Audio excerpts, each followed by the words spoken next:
Türkmenistan'ın bankları daşary ýurtlarda okuyan türkmen studentlerinin okuw töleglerini iýermek düzgünlerine täze çäklendirme girdenden soň enatalaryň çağalaryna pul iýermek bilen bagly kynçylyklary saklanyp galýary. Bu barada daşary ýurtlarda okuyan studentleriň we olaryň Türkmenistanda ýaşaýan enatalarynyň ençemesi Adatlyk radiosynyň Aşgabatdaky habarçylarynyň birine gürrüň berdi. Çağalarynyň okuw we umumy ýaşaýyş jaý tölegleri üçin pul berip bilmeýän Aşgabatly enatalary ne ýurduň daşary işler ministrligi ne de Merkezi Banky kabul edýär. Geçen hepdeden bäri enatalaryň oňlarçasy käte toparlanşyp, käte ýekebara bu edaralara gatnaýar. Ýöne olary içeri salmaýarlar, arzylaryny diňlemeýärler diýip gizlinlik şertinde söhbetdeş bolan habarçy 21 awgustda gürrüň berdi. Ýatlatsak 14 awgustda Adatlyk radiosu Türkmenistanyň banklarynyň daşary ýurtlarda okuyan çağalaryna pul berjek enatalardan degişli ýokary kujaýynyň beren resminamasyna Türkmen ilçihanasynyň resmi möhürini bastyrmagy hem talap edýändigini habar berdi. Ýöne Adatlyk radiosynyň Aşgabatdaky habarçysy bilen habarlaşan Russiýadaky we Belarusdaky studentler Moskwadaky hemde Kiýewdäki türkmen ilçihanalarynyň resminamalaryna möhür goýdurmak üçin baran ýurt raýatlaryny kabul etmeýändigini habar berdiler. Şol bir wagtda manada resmi kurs boýunça dollara çalyşyp valyutany daşary ýurt ýokary kujaýlaryna iýerip berýän Senagat Türkmenbaşy we Türkmen Türk ýaly banklar bolsa enatalary Türkmen ilçihanasynyň möhüri bolmasa çağalarynyň täze okuw ýyly üçin tölegleriniň geçirilmejekdigini tekrarlaýarlar. Enatalar banklaryň möhür talap edýändigini ýöne ilçihanalaryň möhürü basmakdan ýüzegirýändigini aýdyp Merkezi Banka baranda olaryň esasy gapydan girmegine de ruhsat berilmeýär. Bu ýerdäki işgärler başlyk Anna Durdyýewa hat ýazmagy teklip edýärler.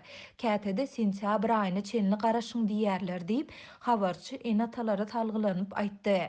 Enatalar daşary ýurtlardaky ýokary kujaýlarynyň köpüsinde täze okuw ýyly üçin soňky töleg möhletiniň 1 sentýabr diýilip kesiýetlenendigine ünsü çekip çağalarynyň okuwdan çykarylmagyndan alada edýändiklerini aýdýarlar. Bu aralykda Adatlyň habarçysy bilen Daşoğuz welaýatyndan habarlaşan enatalaryň bir näçesiniň aýtmagyna görä, Merkezi Bankyň ýerli bölümi studentleriň okuw töleglerini ilçihananyň möhüri bolmazdan iýermek barada ruhsatnama berilendigini mälim edipdir.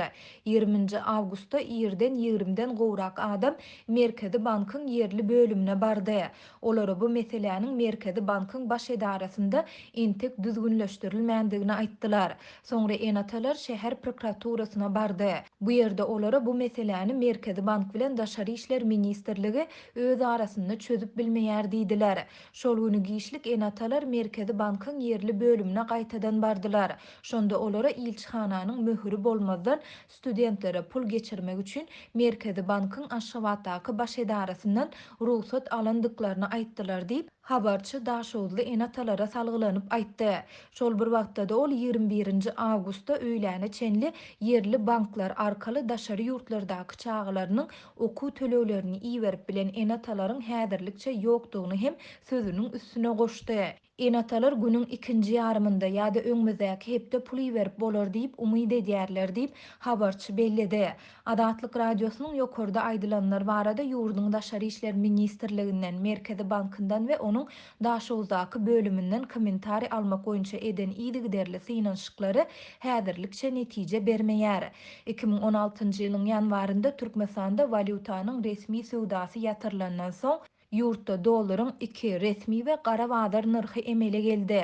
Merkezi Bank dollaryň resmi kursuny 3,5 manat möçöründe saklap gelýän wagty onuň gara bazardaky bahasy 25 manada ýetdi. Ýurtda dollaryň resmi sowdasy gadagan edileni bäri enatalar daşary ýurtlarda okuyan çağalaryna dollaryň resmi kursunda diňe türkmen banklary ýa-da Western Union pul iýermek hyzmatlary arkaly çäkli möçörde pul iýerip olaryň okuw töleglerini töläp bilýärler. Türkmenistanda dowam edýän ykdysady kynçylyklaryň fonunda türkmen häkimetleri ilatyň pul iýermek düzgünlerini ýygyderli çäklendirip gelýärler. Geçen aýyň ahirinde türkmen häkimetleriniň pulu mätäçdigi barada arda ýazan studentleriň ýurtdan goý berilmejekdigini duýdurýandygy habar berildi.